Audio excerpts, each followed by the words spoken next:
इंसानों के जीवन में सचमुच बहुत ही प्रॉब्लम है, दुख है। ये एक सच्चाई है। गौतम बुद्ध ने जब कहा कि मनुष्य के जीवन में दुख कभी खत्म नहीं हो सकता,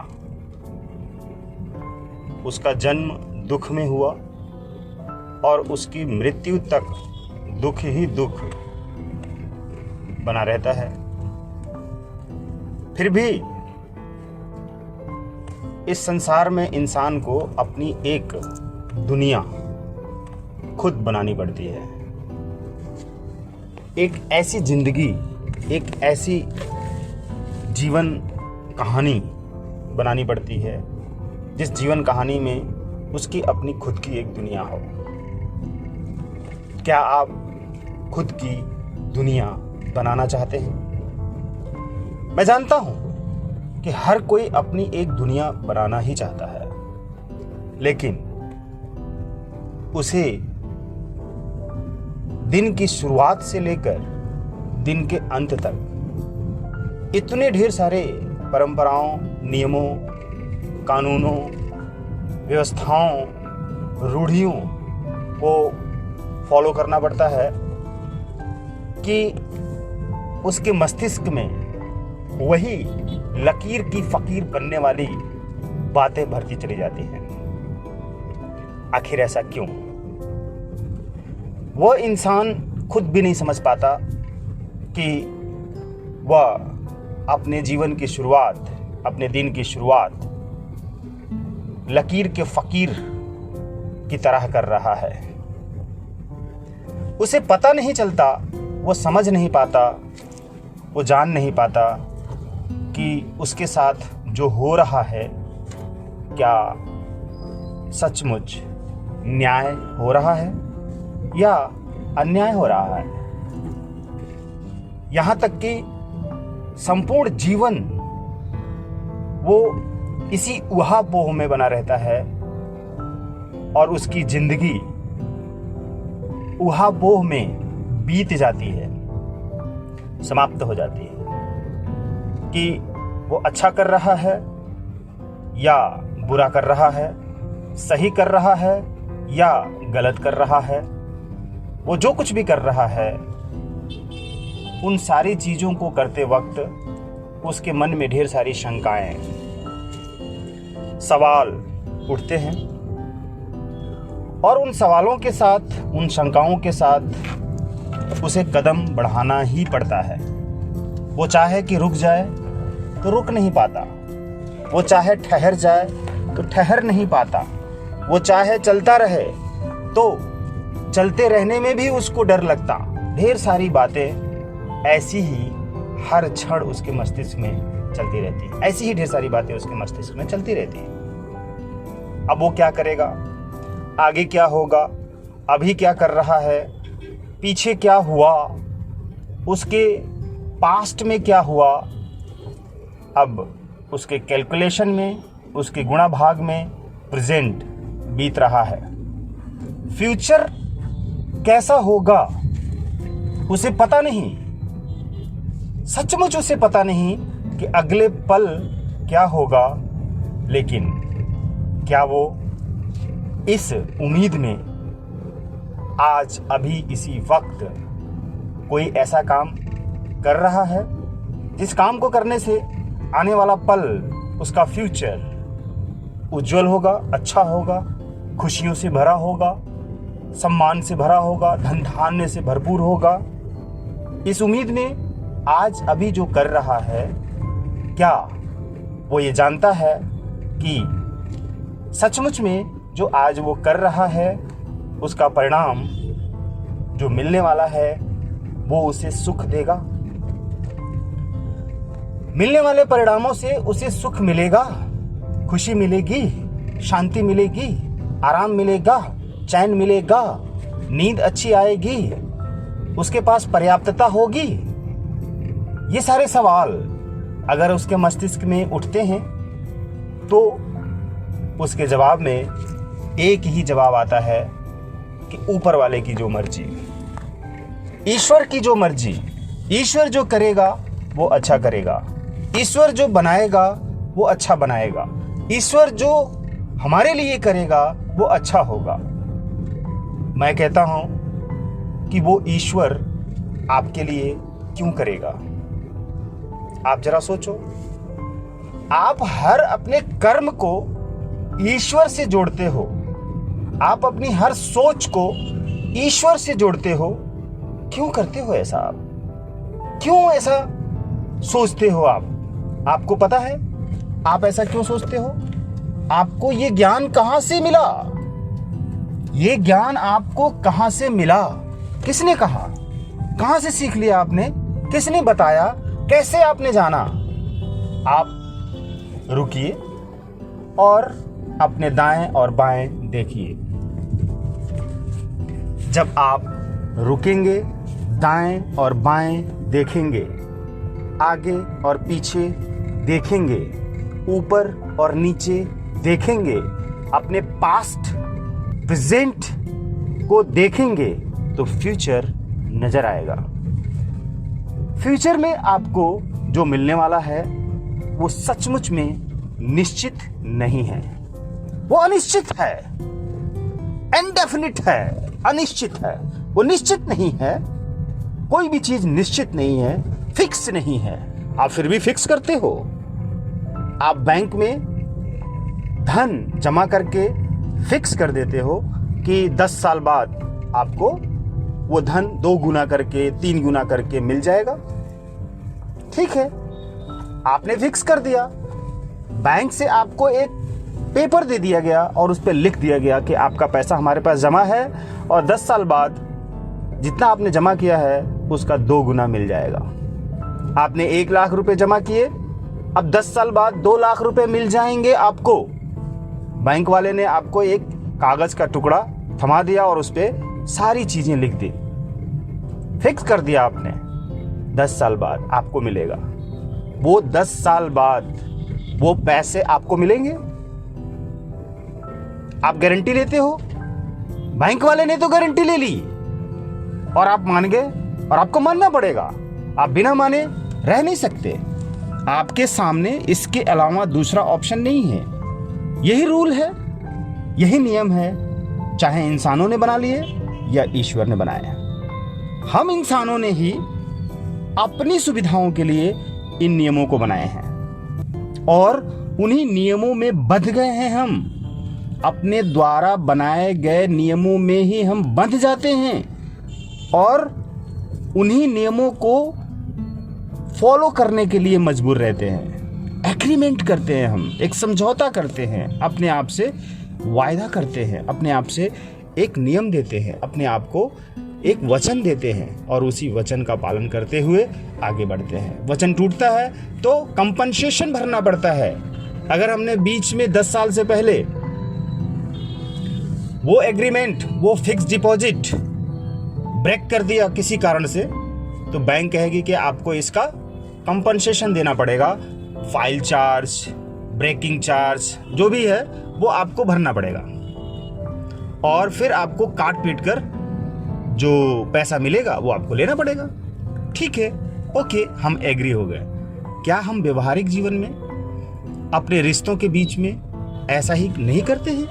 अगर पति पत्नी का एग्रीमेंट हुआ, शादी के बाद उन्हें जीवन भर साथ निभाना है, दुख सुख में साथ देना है, एक दूसरे की मदद करनी है, एक दूसरे की भावनाओं को समझना है, एक दूसरे के लिए जीना है, एक दूसरे के दुख में मदद करनी है, सुख में भी साथ रहना है, खुशियां बढ़ानी है, जीवन जीना है, एक दूसरे के साथ रहना है, बच्चे होंगे उनकी पालना करनी है। ये कहां की जिम्मेदारी है? ये कहां की मजबूरी है? ये क्या है? ये क्यों है? आप ये सब क्यों कर रहे हैं? आप इन सारी चीजों को करते करते कितना ऊब जाते हैं, थक जाते हैं, परेशान हो जाते हैं, रोने लगते हैं, गुस्सा करते हैं, चिंता करते हैं, बेचैन हो जाते हैं। क्या बच्चे पैदा करना जरूरी है? हाँ, जरूरी है। क्यों जरूरी है? ये नियम है। क्यों नियम है? किसने बनाया? तो भगवान ने बनाया। ठीक है, भगवान ने बनाया। क्या जरूरी है कि हमें भगवान के नियमों का पालन करना चाहिए? यस, करना चाहिए। क्यों करना चाहिए? हम नहीं करेंगे तो हमारा क्या होगा? तो भगवान नाराज होगा। तो नाराज होगा तो क्या होगा? वो हमें सजा देगा, हमें बहुत दर्द से गुजरना पड़ेगा। ठीक है, एक गरीब व्यक्ति जिसके पास खाने के लिए कुछ नहीं, पत्नी और बच्चे, उनको खिलाने के लिए कुछ नहीं, कमाता है तो कमाई कुछ नहीं, बचाता है तो बचा नहीं पाता कुछ नहीं, फिर अपने बच्चों को खिलाने के लिए, उनका पेट भरने के लिए, उनको जिंदा रखने के लिए उसे दिन भर कोल्हू के बैल की तरह चलना पड़ता है और धन कमाकर लाकर उसे खिलाना पड़ता है। खिलाना पड़ेगा। आप खिलाओगे नहीं तो जाओगे कहां? आपको खिलाना पड़ेगा। आप नहीं चाहोगे तब भी आपको खिलाना पड़ेगा। नहीं खिलाओगे तो बच्चे मर जाएंगे, भूख से तड़पेंगे। जिम्मेदारी आपकी है, आपने पैदा किया है, आपको खिलाना पड़ेगा। अगर आप नहीं खिलाते हो और वो भूख से तड़पते हैं तो उनका दर्द आपके ऊपर आएगा, आपको पाप पड़ेगा। आप गुनाह कर रहे हैं और इसकी सजा मिलेगी। इस डर से आपको वो बच्चे पैदा करने पड़ेंगे और उनकी पालना करनी पड़ेगी और अपना वंश आगे चलाना पड़ेगा। ये सारे नियम क्यों लाद दिए गए हमारे ऊपर और हम क्यों इसे फॉलो कर रहे हैं? अगर हम इसे फॉलो कर रहे हैं तो हम दुखी क्यों हैं? अगर हम उन्हें खिला नहीं पाते तो दुखी होते, कमा नहीं पाते तो दुखी होते, पैसे नहीं हैं, गरीब हैं, जरूरतें पूरी नहीं हो रही हैं तो दुखी हैं, चिंता कर रहे हैं, दुख में हैं, परेशान हैं, उलझे हुए, तनाव में हैं, डर है। जरूरत पड़ने पे हमने किसी से कर्ज ले लिया, उसका ब्याज नहीं चुका पा रहे हैं तो उसका डर है, चिंता है, तनाव है कि हम उसका ब्याज नहीं चुका पा रहे हैं, हम परेशान हैं, उलझे हुए हैं, अपमानित हो रहे हैं, हम उसका ब्याज नहीं चुका पा रहे हैं, हम कर्ज ले रहे हैं, हम कमा नहीं पा रहे हैं इसलिए कर्ज ले रहे हैं। क्यों नहीं कमा पा रहे हैं? दुनिया में तो बहुत लोग कमा रहे हैं और बहुत पैसे हैं। लोग एक से बढ़कर एक सुविधाओं के साथ जिंदगी जी रहे हैं, बहुत करोड़ों रुपए उनके पास हैं और उन करोड़ों रुपए के साथ उनके पास ढेर सारी सुख सुविधाएं हैं, हर सुख सुविधा है, वो बहुत खुश हैं। गरीबों की नजर में गरीब ये कहता है कि अमीर तो बहुत खुश होगा, फिर क्यों? अमीर भी तो दुखी है। क्या धीरू भाई अंबानी दुखी नहीं थे? क्या उनके पुत्र अनिल अंबानी, मुकेश अंबानी आज की डेट में दुखी नहीं है? क्या उनकी माँ और उन दोनों भाइयों की पत्नियां दुखी नहीं है? उनके पास तो अरबों खरबों की संपत्ति है, विरासत में मिली, और वो आज हर दिन करोड़ों रुपए कमा रहे हैं, हर दिन करोड़ों रुपए कमा रहे हैं, फिर भी दुखी हैं। क्यों दुखी हैं? अगर पैसा ही सुख का माध्यम है तो उनके पास तो बहुत पैसे हैं, फिर वो क्यों आपस में लड़ते हैं और तमाम तरीके से दुखों से दिन की शुरुआत करते हैं और दिन का अंत करते हैं? ऐसा भी आपको सोचना होगा और मानना होगा कि सचमुच में जिस तरह से एक रिक्शा चलाने वाला इंसान रात भर चैन से सो लेता है दिन भर कमाने के बाद, वो अमीर इंसान दिन भर कमाने के बाद या दिन भर नहीं कमाता है फिर भी उसके पास पैसे आ रहे हैं, रात में सोने के लिए उसे नींद की गोलियां खानी पड़ती हैं, फिर भी नींद नहीं आती। क्यों? ऐसा क्यों? जो धन उसने कमाया है वो लुट न जाए, कोई चोरी न ले जाए, कोई हड़प न ले, कोई छल न कर ले, डूब न जाए, आग न लग जाए उसकी फैक्ट्री में। इन सारी चिंताओं के साथ रात गुजरती है और नींद न आने पर गोलियां खानी पड़ती है। तो दुख कहां नहीं है? आप क्यों सोचते हो कि आप कभी दुखी नहीं होते तो कितना अच्छा होता? मैं ये कहता हूं, आप कभी ये सोच सकते हो कि आपकी किडनी काम करना बंद कर दे कुछ देर के लिए तो कितना अच्छा होता? आप की सांसें कुछ देर के लिए रुक जाए तो कितना अच्छा होता, क्योंकि कंटिन्यू उम्र भर आपकी सांसों को चलना पड़ता है, कंटिन्यू उम्र भर आपकी किडनी को चलना पड़ता है। ब्लड प्यूरिफाई करने के लिए उस किडनी को मेहनत करनी पड़ती है दिन रात। आपके दिमाग को दिन रात सोचना पड़ता है उम्र भर, तो आप उसे रोकने के लिए क्यों नहीं कहते हैं? आप अपने दुखों को रोकने के लिए सोचते हैं, दुख आने पर घबरा जाते हैं, विचलित हो जाते हैं, बेचैन हो जाते हैं, रोना धोना शुरू कर देते हैं, परेशान हो जाते हैं। अगर कुछ घाटा हो गया आपको, तो उस घाटे की वजह से आप रातों की नींद हराम कर लेते हैं, दिन का चैन खत्म कर लेते हैं, खाना नहीं अच्छा लगता, कोर्ट कचहरी जाते हैं। अगर घर में किसी को एक्सीडेंट हो गया तो आप इतना परेशान हो जाते हैं। क्यों हो जाते हैं? आपके बिजनेस में थोड़ा घाटा लग गया तो आप बहुत रोते हैं, डिप्रेशन में आ जाते हैं, आत्महत्या कर लेते हैं। क्यों? आखिर ये सब क्यों? इन सारी चीज़ों को आप कंट्रोल क्यों करना चाहते हैं? आप उन दुखों को खत्म होते हुए क्यों देखना चाहते हैं? आप कैसे उन दुखों को खत्म कर सकते हैं जो दुख आपके पैदा होने से पहले ही आपके साथ था? माँ के गर्भ में आते ही दुख शुरू हो जाती है। जब आप इस शरीर से बाहर जाते हो और तब भी आप दुख में रहते हो। जो आप आत्मा हो, आत्मा, राइट? आत्मा हो, आत्मा जब शरीर छोड़ देती है तो भी उस आत्मा को दुख रहता है, क्योंकि उसको शरीर नहीं मिलता है।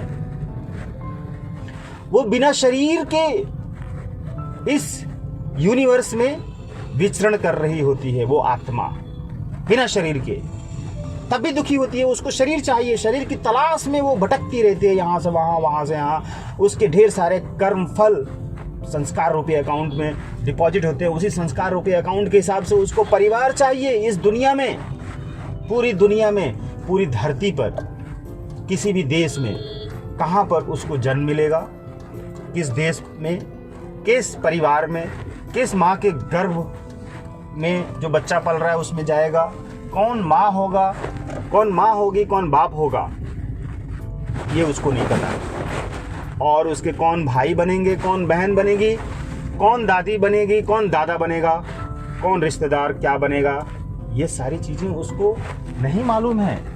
कैसे? आखिर कैसे?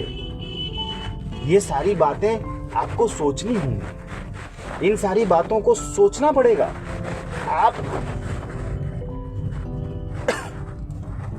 अगर सोच सकते हो तो सोचो कि आप जिस सुख की, जिस खुशी की तलाश में दिन की शुरुआत करते हो, वो खुशी क्या दिन भर में आपको मिलती? अगर हाँ, तो आप सचमुच कुछ देर के लिए सौभाग्यशाली हो, हमेशा के लिए नहीं। जितनी देर आप खुश रहते हो उतनी ही देर के लिए आप सौभाग्यशाली हो। लेकिन हाँ, अगर आपको वो खुशी, वो सुख दिन भर में नहीं मिलता तो आप हमेशा के लिए दुर्भाग्यशाली हो। इतना ध्यान रखना। और अगर आपने ये समझ लिया कि दुख तो होगा ही, दुख तो रहेगा ही, दुख तो कभी खत्म नहीं होगा, तो सचमुच आप सुख की तलाश कर पाओगे। अगर आपने दुख की पहचान नहीं की, अगर आपने दुख को नहीं पहचाना, दुख को एक्सेप्ट नहीं किया, तो सुख नहीं मिल सकता। पहले आप खुद को तो जानो कि आप हो कौन। अगर आप परमात्मा को चाहते हो, परमात्मा को पाना चाहते हो, परमात्मा से मिलना चाहते हो, जीते जी परमात्मा को जानना चाहते हो, जिंदा रहते ही, तो आप पहले अपने आप को जानो, आत्मा को जानो, समझो। पहले खुद को समझो, खुद को पहचानो, खुद को जानो, खुद को समझो, खुद को एक्सेप्ट करो, खुद को मान लो, खुद को समझ लो, तभी आप खुदा को समझोगे। जब तक आप खुद को नहीं समझे तो खुदा को तो नहीं समझ पाओगे। जब तक आप खुद से नहीं मिले तो खुदा से नहीं मिल पाओगे। तो खुद से मिलो ना, पहले दुख से मिलो, तब सुख मिलेगा। जब दुख से मिलोगे तभी सुख मिलेगा। दुख से नहीं मिलोगे तो सुख नहीं मिलेगा। दुख को एक्सेप्ट नहीं करते हो तो सुख नहीं मिलेगा। तो दोस्तों, दुख को एक्सेप्ट करो। मान लो दुख निश्चित है, और ये भी मान लो कि सुख अनिश्चित है, खुशी अनिश्चित है। लेकिन जानते हो, सुख को और खुशियों को निश्चित कैसे कर सकते हैं? जब हम उस परम पिता से कनेक्शन जोड़ लेते हैं, उनसे हम कनेक्ट हो जाते हैं, उनके साथ जुड़ जाते हैं और जुड़े रहते हैं, उनको याद करते रहते हैं। बस उनके पास सुख की, खुशियों की, प्रेम की, शांति की, आनंद की, धन दौलत की असीम दौलत है, असीम नियामतें हैं, असीम कृपा है।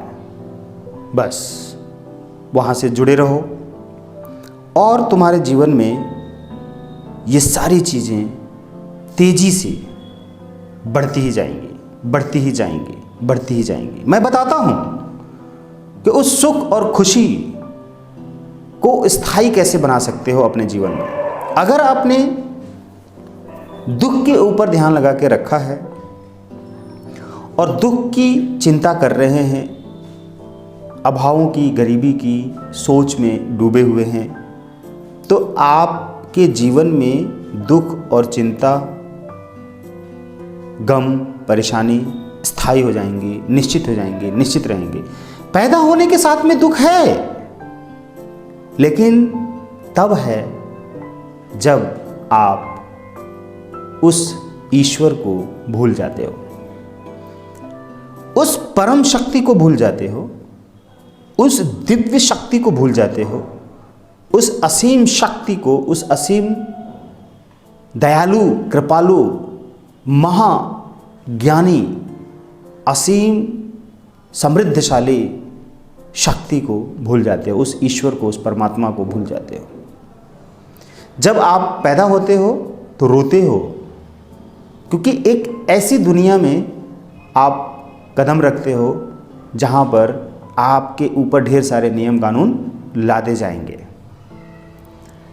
और ज़बरदस्ती आपको सामाजिक नियमों के साथ में चलना ही पड़ेगा।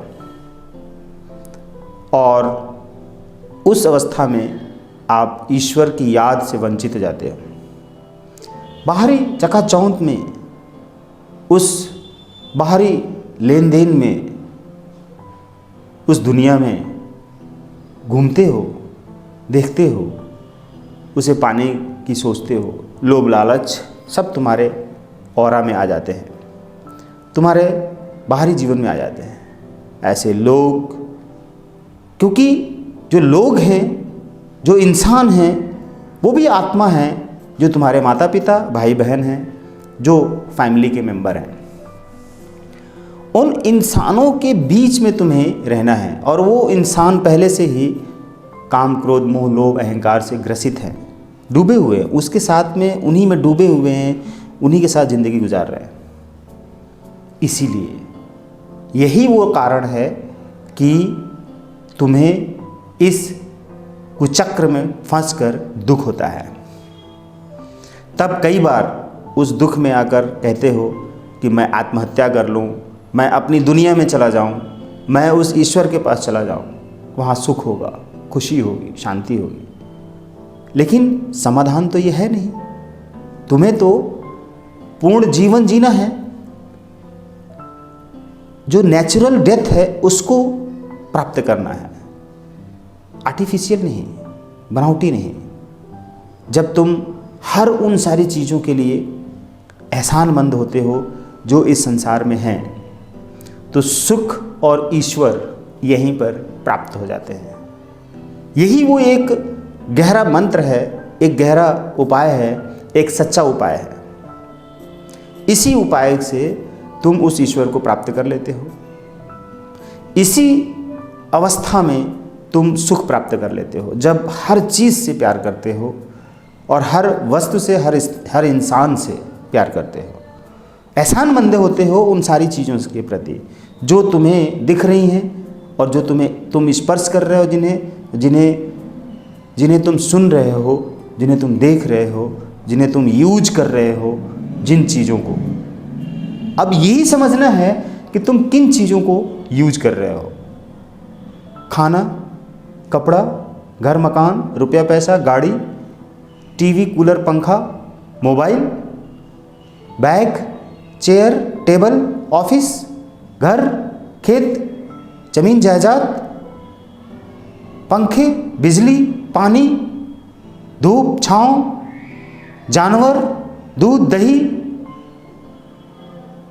मांस, मदिरा, इन सारी चीज़ों के प्रति तुम्हें एहसानमंद होना होगा। गंदी चीज़ों को यूज नहीं करना है, खाना नहीं है, लेकिन फिर भी उसके लिए एहसानमंद होना होगा।